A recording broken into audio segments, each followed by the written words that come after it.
अच्छा अब आप लोग खुद ही बता दो कि किसने फाड़ा अंग्रेजों का मिल। भैया शुभमन गिल, शुभमन गिल। नमस्ते वेलकम, आप देख रहे हैं रणतंत्र। मैं हूँ रौनक। दोस्तों क्या बैटिंग करी है प्रिंस साहब ने, इतना परेशान किया इंग्लैंड वालों को कि शब्दों में बयां करना मुश्किल है, लेकिन फिर भी कोशिश करूंगा।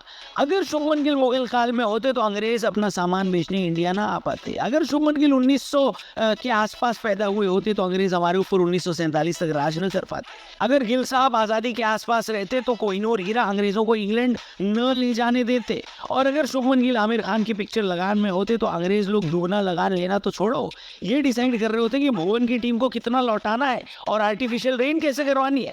मतलब भाई साहब क्या खेला है भैया शुभमन गिल, देखकर आधा लीटर खून बढ़ गया भाई साहब मेरा। तो भैया गिल सेंचुरी तो पहले दिन ही मार चुके थे, यानी अगर वो सिर्फ बल्लेबाज की तरह खेल रहे होते तो उनका काम कल ही पूरा हो गया था। लेकिन अब उनको कप्तानी ड्यूटी भी निभानी थी और एक बड़ा स्कोर इसलिए जरूरी था कि पिछले टेस्ट मैच में टीम इंडिया शुरुआत बढ़िया करने के बावजूद दोनों इनिंग में कॉम्प्लेक्स कर गई। शायद इसी वजह से हम पहला मैच हार गए। लेकिन गिल भाई ने कहा ओल्ड वाइन नींबू की शिकंजी, और फिर आते ही जुड़ गए रविंद्र जडेजा के साथ बढ़िया पार्टनरशिप करने। जडेजा की बात करनी भी जरूरी है क्योंकि वो इस टीम के सबसे सीनियर खिलाड़ी हैं और ऐसे टूर पर, ऐसे दौरे पर जहां पर एक्सपीरियंस की भयंकर कमी हो वहां पर जडेजा का स्टेप अप करना इंपॉर्टेंट हो जाता है।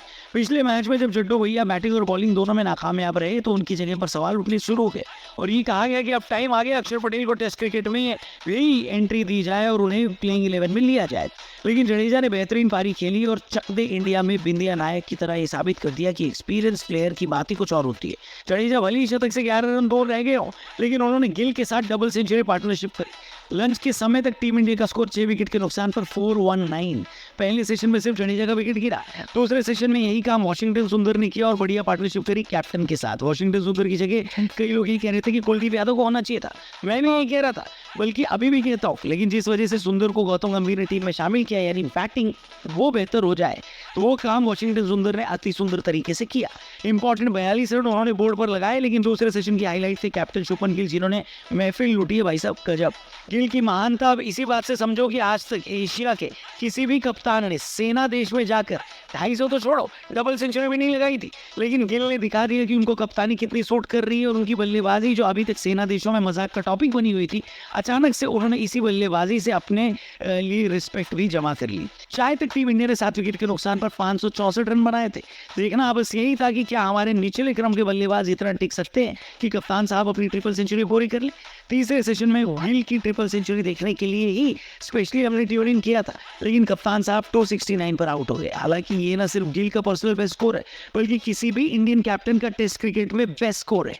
इससे पहले कोहली ने बतौर कप्तान 254 रन साउथ अफ्रीका के खिलाफ मारे थे 2019 पुणे में।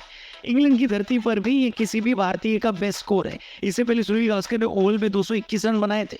यानी अगर रिकॉर्ड हम जमा करने बैठ जाएं तो भाई साहब फाइलें भर जाएंगे। लेकिन टीम इंडिया ने शानदार प्रदर्शन किया और पहली पारी में 587 रन बनाए। बेसबॉल के खिलाफ ये आज तक किसी भी टीम का हाईएस्ट स्कोर है। इससे पहले पाकिस्तान ने इंग्लैंड के खिलाफ 579 बनाए थे, लेकिन वो भी रावलपिंडी का फाटा मैदान था। इतने बड़े स्कोर का पीछा करने जब इंग्लैंड की टीम आई तो प्रेशर उन पर साफ दिखा। इस प्रेशर का फायदा आकाशदीप ने तीसरे ओवर में उठाया और डबल विकेट मेडन ओवर डाल दिया। दोनों ओपनर अंडा देते हुए मैदान से बाहर चले गए। इंग्लैंड वाले इस झटके से उभर पाते उससे पहले डीएसपी सिराज का भी डंडा चल गया और 25 रन पर इंग्लैंड के 3 विकेट गिर गए। वो तो भला ब्रोक और जो रूट का, जिन्होंने बाकी का दिन इंग्लैंड के लिए बिना विकेट खोए निकाला और दिन का खेल खत्म होने तक इंग्लैंड ने 77 बना लिए 3 विकेट के नुकसान पर। अभी भी इंडिया से वो 510 रन पीछे है।